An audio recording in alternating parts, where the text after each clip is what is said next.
There is a space in my heart where I find the truth. I find me in you, a truth beyond what you may see now. But when we are one, we bring more good about. No matter who or what you call yourself or where you come from, yeah. There is a place in this world with open arms right now. Welcome to love, welcome to peace, welcome to our community. Be who you are, let your light shine. We're so much more when we unite. You are welcome here. You are welcome here. I see with new eyes, allow and unfold, embrace and let go, trust the flow. There's a freedom in love when you follow your heart. Together we are stronger than we could ever be apart.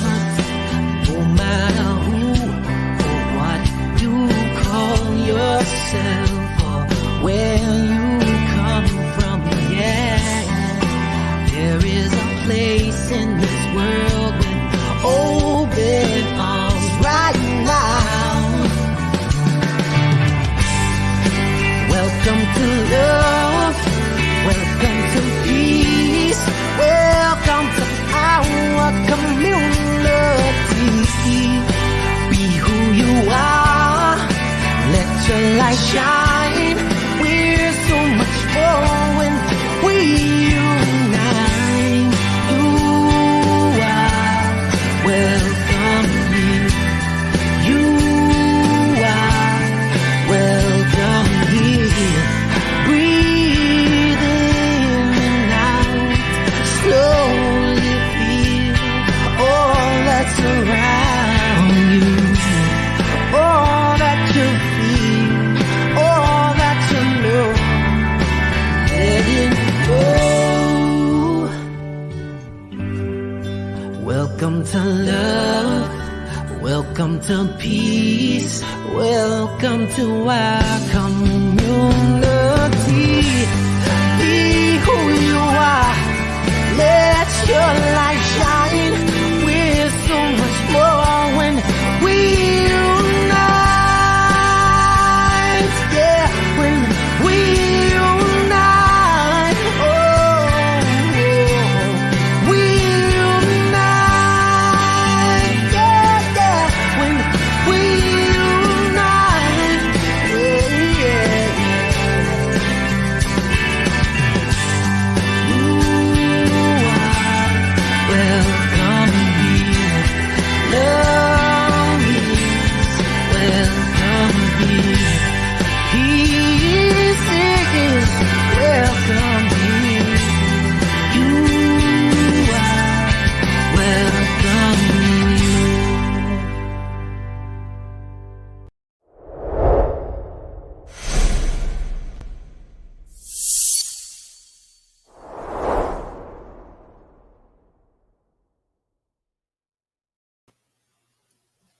Good afternoon. You are indeed welcome here. I am Reverend Cindy Grimes with Center for Spiritual Living Ocala, and I am so happy that you have chosen to spend a little bit of time with us this afternoon or whenever it is that you are watching. And so I want to tell you a little bit about us. If this is your first time, it's important to know what an organization or business is about so you can see if you align with those values or not. And this is what's important to us at Center for Spiritual Living Ocala. Number one, and at the top of our list, is spiritual growth and practice. That is the reason the Center for Spiritual Living exists, so that we can all grow together and learn spiritually and support one another on this journey of life that we are all on. And the next thing on our list is love. We believe that is where we come from, and that is where we return to, and that is the substance of life, is love. And what we appreciate grows in our awareness and understanding. So we value appreciation. We value community. There are ways that we can grow and things that we can experience that only happen when we come together. And so we value that experience of community as we travel on this journey of spiritual growth. And we value freedom of expression, freedom to be ourselves. And we encourage that in those who participate in our part of Center for Spiritual Living Ocala. We value creativity. We believe that we are created in the image and likeness of the Creator, and therefore we are creators as well, creating our experience of life as we move along. And we value health and wholeness, and do what we can to instill practices that allow for us to be the healthiest and as whole as we can be. We value generosity. We try to be generous. We are grateful for all of those who share their generosity with the center. And finally, we value financial well-being. And the next thing on our list that is important for you to know is our vision and our mission. We are just one, actually, of many centers for spiritual living that are located throughout the world. And we all have a little bit different mission and vision that is within the larger organization. And ours at Center for Spiritual Living Ocala is that we are a model center for spiritual living, as evidenced by the transformational impact we have on our own spiritual community, on the larger Centers for Spiritual Living organization, and on our community at large. And that means that as your life is transforming and you are becoming more of who you really came here to be, that means that we're doing what we came here to do as CSL Ocala. And our mission is to empower individuals to awaken to the power and presence that lies within and all around them, so they may live their best lives. And so that is what we are about. And we are this year doing some work by an amazing young woman and activist, peace activist named Valerie Kaur. Her book is See No Stranger, a memoir and manifesto of revolutionary love. And the work that came out of that book is called the Revolutionary Love Project. And so since the beginning of 2021, we've been delving into this idea of what it means to love in this way that is revolutionary, that is not just loving ourselves, but loving others and loving those people who may show up as opponents. And so every month has been a different aspect in what she calls the compass. So we started out talking about what it means to love others and how we do that. Then we spent 3 or 4 months talking about how we love our so-called opponents, right? The people that are most difficult to love, and how to prepare ourselves to be able to do that. And for this next quarter, the last part of this exploration, we're talking about loving ourselves. Now, we in Centers for Spiritual Living and in New Thought communities, I think we do a pretty good job with this. It's part of spiritual practice, is very internally focused. For activists, this idea is a little bit different. So I feel like in doing Valerie's work, I'm bringing some more balance into who we are as spiritual beings, and taking that internal look as well as what it means to look outside and help to be the change that we want to bring into this world. So my guest today is a dear friend of mine, Reverend Marie Kirkland, who is, here she is. Hello, Reverend Marie, welcome. Hi there. Marie is with the Living Aligned virtual ministry. So much I could share about this woman. So happy to have you as we talk about this particular topic, because I think that you are for me, let me put it this way. For me, you are a model and example of what it means to take care of oneself. Yes. Yeah. So thank you for Thank being you. that and for holding me to that, because we know that we can't give from a dry well, Yes, right? We, absolutely. we have to understand how to nourish ourselves so that we can bring our best to everything else that we Mhm. do. So, and you were ahead of the curve in terms of having a virtual ministry. We went through the ministerial program together, Mhm. and what you were doing at that time was just like way out of the box. I'm not sure it was quite as appreciated as it could have been. Although, of course, now here we are, and almost everyone is virtual. And those, Absolutely. right, those of Yeah. us who want to have a presence have had to learn how to do this, and so you've been on the forefront of that. So, anyways, lots of things we could talk about. Yeah. Thank you so much. And let me say before we even begin how excited I am to be here. You know, I always enjoy our conversations, whether we have them live or whether we connect in the many different ways we connect. So it's so good to be here with you and the CSL Ocala community and beyond. Thank you, Yes. Marie. Thank you. Well, You're I'm welcome. gonna let you pray us in, and then we will start our conversation. Okay. All right, awesome. So the invitation is to simply take a deep breath. And as we lean into that breath, we know that that breath is the one breath and the one life of the divine. That is the very source, and it is life itself. And so what it is that we know and affirm, that life is right here present wherever we are. And so as we come together in this moment, this present moment, and we connect with that inhalation and that exhalation of life, we know that God is all there is. We know that this present moment is all there is. And so as we step into this moment, as love, as peace, as power, as joy, as oneness, we know that this moment is divine indeed. It is what we are here to do. And so I simply release this with love and with absolute joy, knowing that this session, this gathering is divine and very, very welcome and divine indeed. So I release it in gratitude. And I invite you to join me in anchoring this and saying, and so it is. So it is. And so it is. Thank you so Yes. much. I love being able to expose my community to different voices and different ways of praying and expressing. So thank you for sharing that. Thank you. I Yeah. almost, went for like 10 minutes, but that's We can do that, right? Yeah, I'm pretty much I'm a little more direct, straight up to the point. Yeah. But I love those who are more creative with their language Yes. sometimes than I am. So anyway, this topic, this idea of breathing and breathing, right? Valerie Court. You've read the book, haven't you? Or I've experienced some of the book. Yeah. Yes, yeah. So, a lot of her metaphor is around giving birth. Mm-hmm.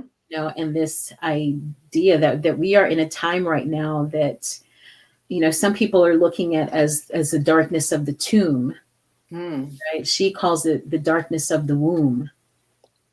So we have been for the past year and a half, or more than that now, I guess, going through some dark times, and loving other people, loving ourselves, understanding what the heck is going on, trying to get our footing. And this month we're just getting real basic, right? Like breathe. It's almost so basic that we take it for granted. Absolutely. Yeah. When I think about breathing, it is truly it's life affirming. It is really that living aspect of life. So I don't know what breathing is for you, and even more than that, the necessity of breath, the necessity of breathing, and focusing on that one breath is really life itself, right? It is when we think about breathing in that inhalation, it is that inspiration. you know, of the Yes. divine. Yeah. And so it's so important, life.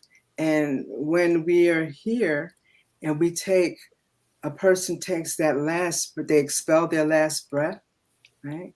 They breathe in and they don't breathe back out. We say that they have expired. Right. And so breath for me is really giving birth to something. Yeah. You know, that as you're saying it, it really like it defines the And, parameters of life, doesn't it?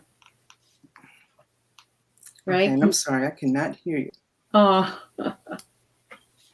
can you hear me now? Okay, I can hear you now. Okay, great. Yeah. So as you were saying, Marie, I just, you know, it's like so clear to me that the breath defines the parameters of life. The Yes. first breath begins Mhm. life, the last breath ends it. And there Yes. are all those breaths in between, Mm. you know, that Yes. at the time we're not even paying attention to it. It's just something that is happening, right? We don't even have any control over it. Exactly. And but for myself, and you mentioned self-care. So for myself, it is in those moments when I pay attention to the breath and when I give the breath the attention that it needs, right? That's when I affirm life, right? Because often, let me speak. Can I tell you a little story? Yeah, please do. Because women are storytellers, right? Yes. And so I have a couple of them surrounding breath itself. And so last year, in the midst of all that was occurring, in the midst of the pandemic, right?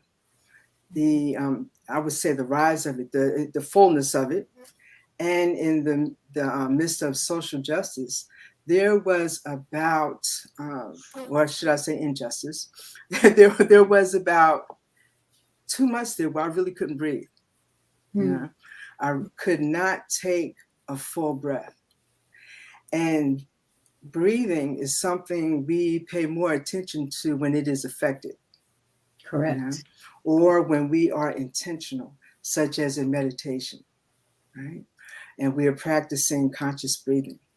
And so there is something that allows us to move forward when we're focusing on it. I don't know. Is that true for you? Or, what is your thoughts around that, around experiencing the breath? Oh, absolutely. I didn't know that the experience I was having was what some people call a panic attack. Mm. And I've had a few of these, you know, at different moments. And the last one, you were actually with me in the time that I had my last one that I was going through that time.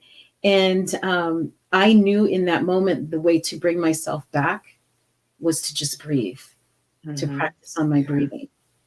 Right, because it was a moment of just panic. It wasn't anything really big that was happening outside, but it triggered something going on inside of me, and I could feel myself stop.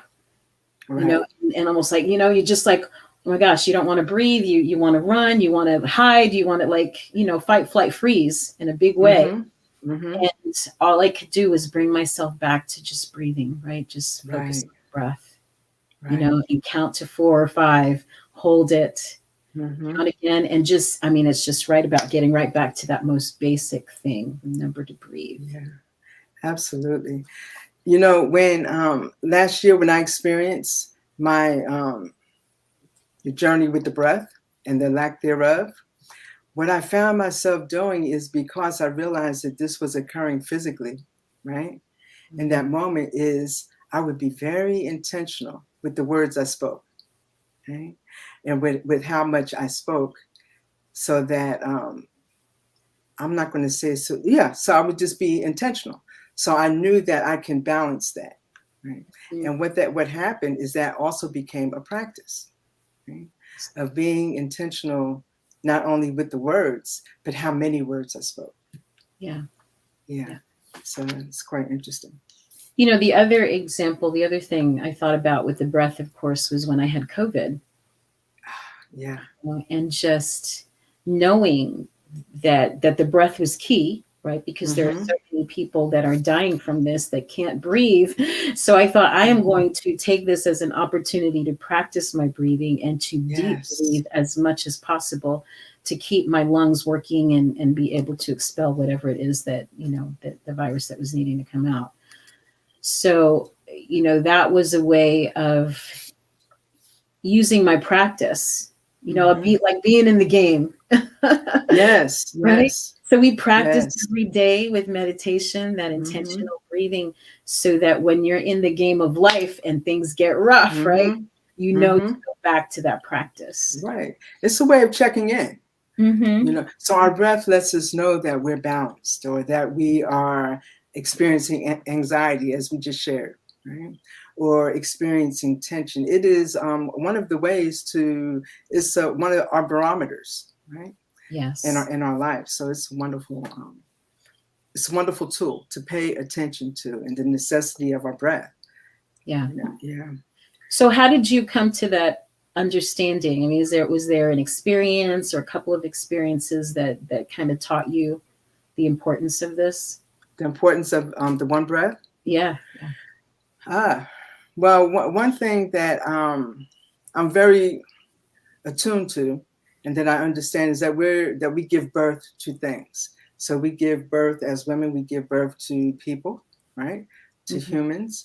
We give birth to, as people, we give birth to ideas, to moments, to organizations, to different things. And so one of the experiences that I experienced in terms of breath occurred when I was giving birth to my son, right?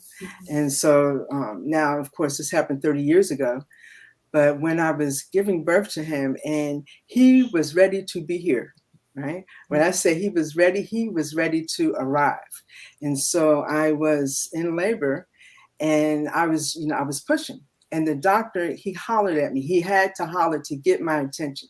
And often, sometimes that's the way it is. We have to hear things in a certain way. And he told me to stop, to stop pushing. And he said that if you do not stop pushing, your son is not going to be able to breathe, right?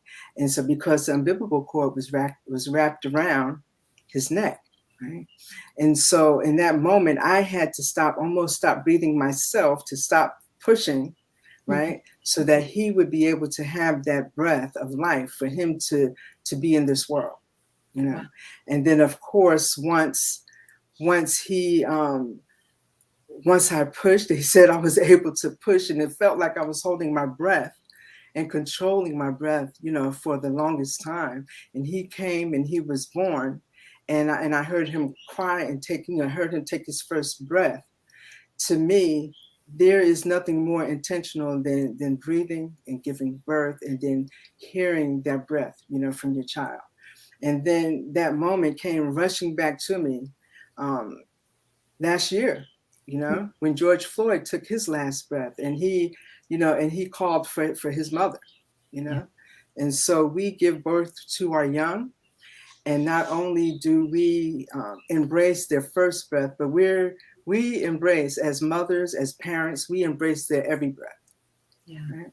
And so, it's very intentional for me. Wow, that's intense. Right? That's intense. Yes, indeed. The breath, there are many different times where I pay attention to different things. So I'm very intentional, as you mentioned. And I remember hearing, I was down here in North Carolina, my grandmother was in New Jersey. And she made her transition. And it was very clear to me that when she took her last ancestral breath, that there was something in me that was seeking to be born, And so it was as if her last breath was my first breath into this life, and so into my spiritual life. That is so interesting. I had a similar experience also with my grandmother, that I was with her for her last breath. And my mother and my uncle, her two kids, had been in the room with her, just continually. And I got there and said, just go on out and have something to eat. Just breathe yourselves for a little while, just get out of this room and take it easy. And so it was just me and my grandmother. And I'd had experience with hospice, like years of experience of being with people by their bedside. And I know that sometimes people need permission to go. Right. Or that they won't leave when there are certain people in the room. Right? They wait till people are gone, and then you get the call saying, so-and-so left. So I was there with my grandmother, and I gave her permission. And I said, if you want to leave, you can do it now. I'm here with you, whatever, in the capacity that I could be here. And she took her last breath. It was so wild as my mom and her brother were coming into the room. My grandmother took her last breath, lifted off the pillow, and blew that air out as they came in, and they passed each other. Like it was such a sacred moment. It is. And thank you for sharing that. And each of these moments that we just shared, they're sacred, and we breathe, and I forgot how many times it is. I think it might be something like 68,000 times a day, but we breathe all day long, right? And each breath is a sacred moment, right? And while we may not stop and pay attention to each moment, we can actually make it a practice, to take a breath or to take a pause in between different things that we do in our day. Right? I know one of the things I do, and probably many people listening, they're probably aware that I practice monk mode, right? Yeah. And so explain that for those who don't know. And so monk mode for me is a practice that I do where I am undistracted and unplugged for a period of time in the morning. Right. And this is pretty much a practice that monks embrace, to where there is silence, and they are just going about doing their work mindfully. Right. Going about this is the time where they practice giving. They do their work. So for me, during that time is prayer. During that time is meditation, is journaling. But it's also time when I get to do my deep work, where I get to do my inner work, where I get to give. And so there are many different things, but it is about the silence and listening to the breath and being present. And so that when I embrace the rest of my day and the rest of the world, I can give of myself fully. Right? I can be fully present. Yeah. And so that is being in the breath. And then also when I am in the rest of my day, I keep margins or space, right, around different things. So I embrace not scheduling something back to back to back. So I can have a breath, right? And so it's pretty much like when we read a book, there's margins around the edges, right? And so I have margins in between different things. So just small things that we can do to take the breath, because we're always given life to maybe an idea during the day, right? Or being with someone, being present with someone. So I don't know. How do you practice breath? I'm just taking it like I'm taking the breath, taking what you just said. I love that idea, because I'm an avid reader of having margins around the thing. Because I have a tendency of being go, go, go, go, go. And it's easy to crash and burn, when you're continually going. So my practice is every day. And the older I get, the more necessary it is for me to do this. I feel it when I don't. But I take time every day just in quiet by myself. Yes. And I do my reading. I do my meditation. I also try to walk. I walk most days. Try to hit the 10,000 step mark, which is about 4 miles for me. And that's a walking meditation, or I'm listening to things that are of an uplifting kind of nature. But you have to have the time for the silence so you can hear the answers. Absolutely. Yes. Yes, I absolutely agree. Can I share about the book in the margins? Yeah, Can yeah, you imagine if we were to open a book and there were no margins? It's just words from top to bottom, edge to edge. Yeah. right, right. I wouldn't be able to read it and grasp it if there were no spaces between the paragraphs. Yeah. And yeah, so And I just there are wanted to some share authors like that. We have some authors in Centers for Spiritual Living that those paragraphs just go on and on and on and on and on, like forever. And you go, oh, it's just too much to take in. So we need those, Exactly. the breaks. We need the margin Yes. to just Yes. like, okay, let me take a breather here. Yes. Take this in Yes. and Yes. get To my bearings breathe. straight so I can move in the next direction. Mm-hmm. Yes. Love it. So we talked about the breath and that we take it, but I think what is even more important, what are we breathing into, right? And why are we taking that pause?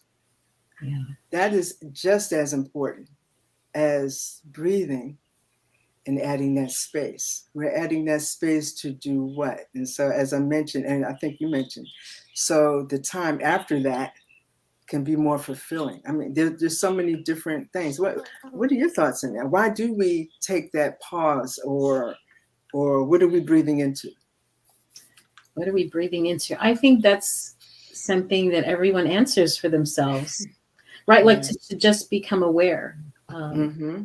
is this whatever thing I've created, this situation, this environment, this thing, is this where I want to be? Mm-hmm. Do I want to continue Mm. to perpetuate whatever this is, or is it time Mm. to go in another direction, or is it time to explore Mm-hmm. this or that? And we take that moment, maybe, in those pauses, in the times where we breathe on purpose Mm-hmm. during the day to just get our bearings. Yes. Yeah, Wow. It's beautiful. yeah, Beautiful. Yes, indeed. it's very Yeah. interesting. Yeah, Yeah. From and one moment to the next, right? What are we right, breathing into? Yeah. right, and it's also interesting. I think that we are not taught to breathe generally, right? I mean, the Yes. only time Right. I can remember getting the earliest instruction, let me say, in breathing that I ever got was in Lama's class when I was getting ready to have my kids. That was the first time I Yes. ever gave Yes. instruction. And it was Mm-hmm. very specific, like this is gonna happen, this is gonna happen. When you Mm-hmm. get to transition, you breathe this way. And it's to help you prepare for that Yes. journey in just using your breath and tuning into your Mm-hmm. body. But that was my Yes. first experience in any kind of training with breath. And I ended up not having to use it because I had C-sections for all three kids. But then after that, there was, of course, meditation, that I Mm-hmm. that I learned about much later. That was not something I learned in my youth by any stretch. Yes.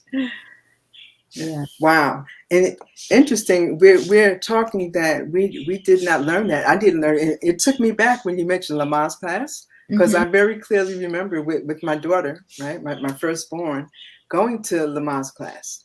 Right? Yeah. And then I remember too that as I embraced this teaching, how myself and my two young children at that time, we would meditate together.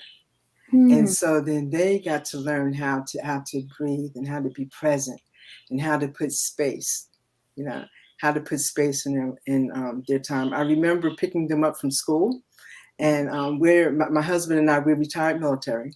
So my husband was like away at school, and he was away like in another state at school. But I would pick them up from daycare and from school, and we come home. I said, okay, now we're going to have quiet time. Right? Hmm. And so we'd have that space in between us coming home and then, dinner and everything else that we have. And essentially, it was that meditation time. And to this day, when they get home, they have they have quiet time, and they're grown now. So I think the different ways that, however we learned, and then how we transfer that and share that breath, those moments with our loved ones. What a blessing, for your Yeah, kids to have had that experience. I yeah, wonder what that would have done for me as a child to have that little, I just know. getaway. And it's Hmm. interesting now, as so many parents feel like they have to have every day of every minute of their kids' day scheduled out. Mm-hmm. So they're doing things, and kids just don't really have that time to just, kind of be bored and breathe. Well, that now, trust me, they did have a little schedule. They did have a schedule, but they did learn to breathe as well. So Yes, yes. One of the things that I appreciate so much about you, Marie, is that you have that military background. ooh. Like, you're the mama, this woman, and here in this man's world, and like how we navigate and harmonize all of those things, because so much of what we're talking about now, the relationships, the breathing, the healing, those kinds of things, I think are seen as feminine attributes that maybe are not always as appreciated by the larger culture and society that they could be. To you, what's Wow. your thought on that? Oh my goodness. Are we going to have a part 2 of this episode? We may need to. Oh, okay. So, one thing I love about us connecting is it's just two friends having this wonderful conversational journey. Right. So for myself, being retired military, there was a space, right, in between being military and that experience, which is life and death experience, right, and into my spiritual life. And there was a period of time where I was in financial services, so military, financial services, and my spiritual life, right, spiritual leadership. And there's often I find that we're often in life, and not just because it was military, but in general, we're often in an intersection. You might have heard me speak about that intersection, where there is maybe truth in front of you, paradox behind you, faith and doubt, or whatever the intersection that you're in. So recently, I found that I've had to navigate that. Can you go back before you go forward again? Oh, okay. Say that intersection so people hear those 4 things again, those areas where they could be. So consider yourself, you are in the middle of an intersection, right? And it can be any kind of intersection. It can be like the little circle intersection, but you're in an intersection. And your life in that moment, maybe something is occurring, but in front of you, you have truth, right? Absolute truth. You have truth in front of you, right? Behind you, you have paradox, 2 things being true at the same time, right?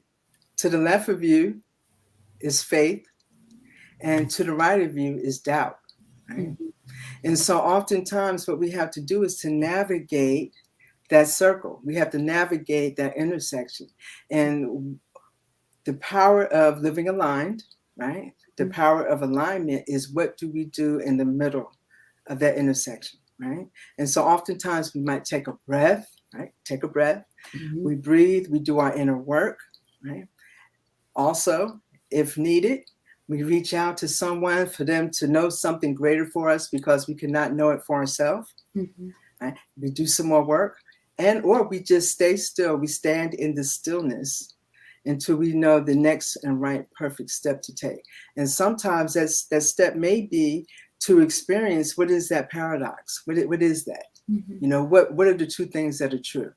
And so recently for myself, and this has been, I would say, a growing edge to where it sometimes was either or, and the moments when my way of being was both, were times where I was truly alive.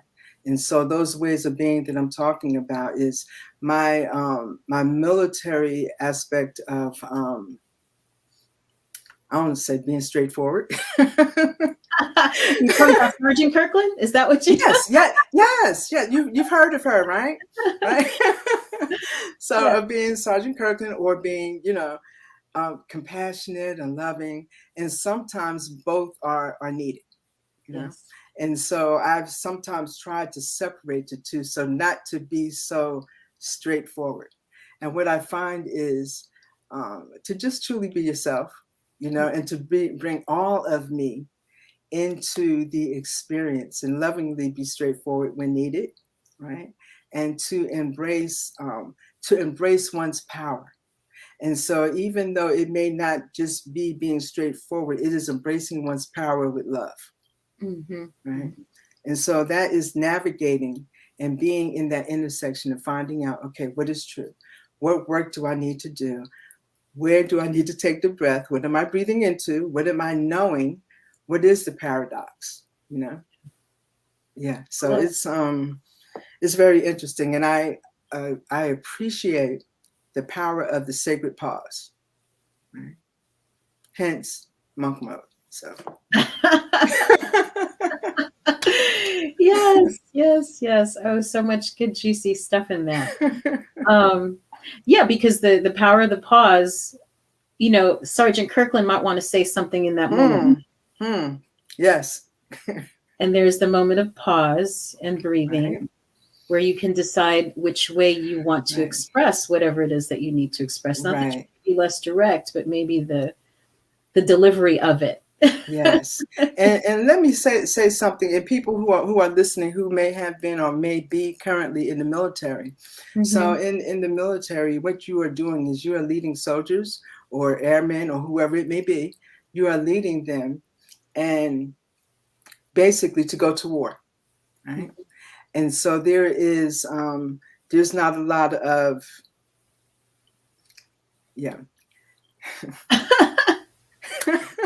Well, I know what you're saying. I'm married to a police officer. There's moments, you have that time for back and forth. And there's moments where you just need to do what I say. Right. Because it could be life and death. Because it's life and death. Yeah, life and death. And so discipline is the, doing the right thing in the absence of orders. Right. Mm-hmm. Mm-hmm. And so, so sometimes you are, okay, this is what needs to be done. And this is why, and then sometimes this is, what's going on. And so it's a very interesting life and to understand both of those things. Yeah. And you think about it, our spiritual life, right? I just mentioned, you just mentioned as married to a police officer, and I talked about being in the military. And that's life or death oftentimes. Yes. Right? And our spiritual life is also about life. Right. And it's also about transformation. And it's also about transition, which is also a form of death. Right. We're letting go of something that no longer serves us and we're embracing the new. Right. So, yes, it's very interesting. And so look, I'm standing in my power, That's it. I'm going to just stand in my power and know that I know that I know. And when I don't know, I take that sacred pause. I reach out to someone like my dear friend. Right, Reverend Cindy, and know something greater, and live aligned.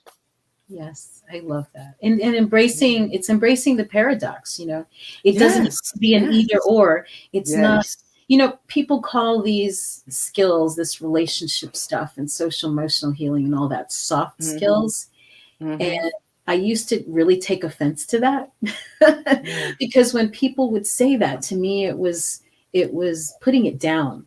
Mm-hmm. Like it was saying, oh, this is just fluff. Like you don't really need this. This isn't hard science. This is like some kind of, fluffy thing. And I've really come to realize that it is the basis of everything, relationship, right? How we get along with one another, our relationship to ourselves.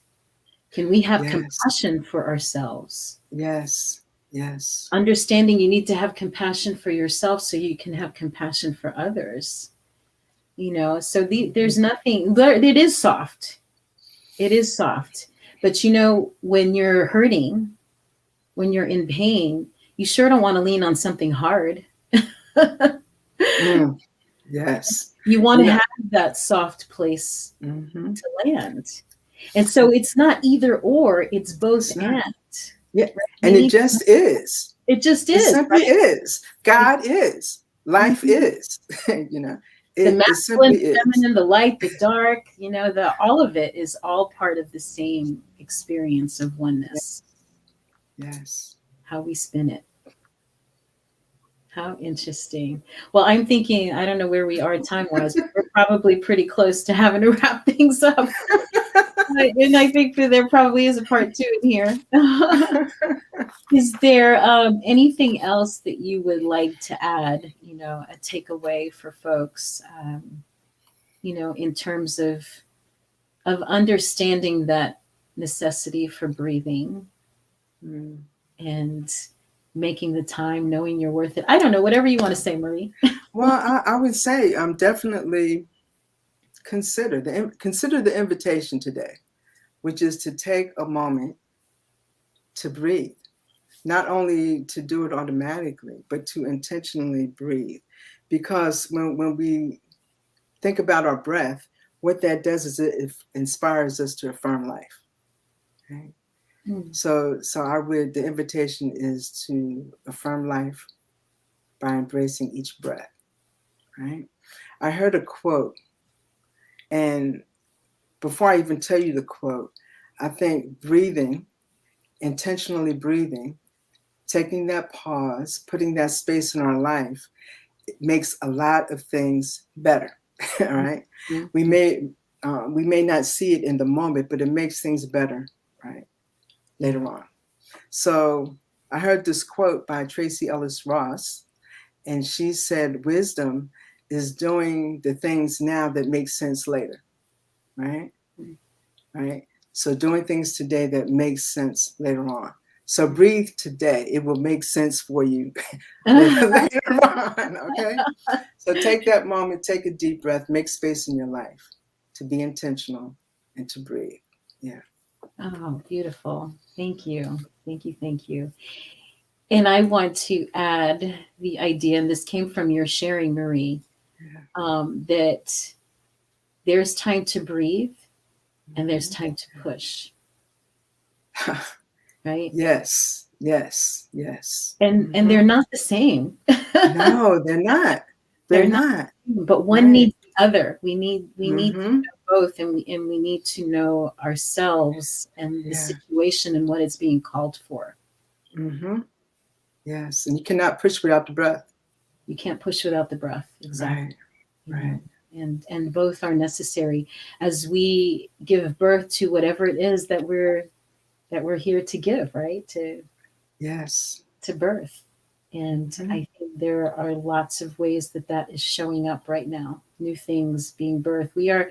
I do believe, as Valerie said, that the darkness that we are in right now is not the darkness of the tomb, but the darkness of the womb. Yes. And so we take the time to breathe into that knowing and know that we're divinely guided, right? Indeed. Time to breathe, time to push, time to transition. Yes. Time to take a pause. Time to pause. And on that note, I thank you, my friends. Thank you for joining us. And, thank you. Yes, and thank you to everybody else who joined us this afternoon. And so I want to invite everybody, including Marie, who just left. We have a Zoom meeting after our broadcasts most Sundays. I don't think we didn't have one last week because a few of us were we're at Big Sky, Montana, so we didn't do the after. But you're welcome to join us. I believe my production team is going to put it in the chat there for folks who want to join us in Zoom. And I'm not sure, we didn't get to ask Maria if she's going to join us or not, but we'll be there, and we take the opportunity to take prayer requests and just, chat about how these ideas affect and influence and help you in your lives, and also to address any questions that you might have, and to just get caught up with one another. We're a great community, so I welcome you to join us, even if you've never, tuned in before. So here I see it's all right there in the chat, all of that information. And I think that takes us to the next part of our program, where it's about sharing our gifts and tithes here. So we are a tithing center for spiritual living. We believe in that practice. Again, the universal spiritual practices of what you give out there comes back to you. So we, even as a community, give financially, and then we open up to what comes back. So I just encourage you all to make that also part of your spiritual practice, and that you give. and that you give. And you don't have to give to the Center for Spiritual Living, although if this is the place where you are spiritually fed, I certainly invite you to share. And thank you so much to all of you who give to Center for Spiritual Living Ocala. And know that everything that we give is seed. So if it's money that you are wanting more of in your life, then you plant the seed by giving money. If it is more friendship and love that you are wanting in your life, then you give it. You start the flow by initiating yourself. So I'm going to invite you to take this affirmation that's on the screen and make it your own. It is the nature of life to give of itself, as it is the tree's nature to bear fruit and the flower's nature to bloom. It is my nature to share the gifts of my time, talent, and treasure. I participate in the divine flow of life, giving generously and receiving abundantly. I am blessed and I am a blessing, and so are you. And I am so very grateful. And so if you want to give to Center for Spiritual Living Ocala, we've got a few ways you can do that. One is to go to our website at cslocala.org/donate. Or you can use your smartphone and text to tithe. And what you do is call the number that's going across the bottom of the screen, 352-320-5110. And it will prompt you asking how much you want to give. You put that amount down and it will talk you through. The app will talk you through, and it's super easy. Once it's set up, we'll go right from your account to ours. And so I thank, again, all of you who give to CSL Ocala, whether you are giving of your time, talent, and treasure. And we do actually have a physical location. I know we've got folks that are joining us from all over the country, and some people who are even outside of the U.S. that join us on Sundays.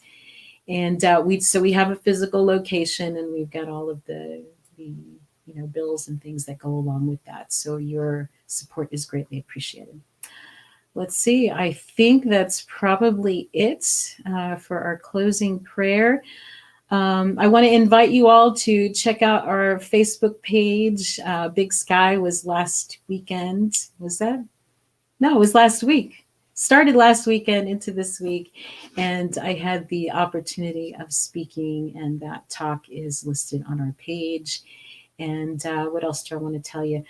Shout out to Donna and Norma, who were also at Big Sky. Donna got off her plane and went straight to work out there on the front line. And so I just want to send love and light and just knowing peace for all of our frontline people who are out there as we just come off of this 20th anniversary of September 11th. And so love and peace to all of you.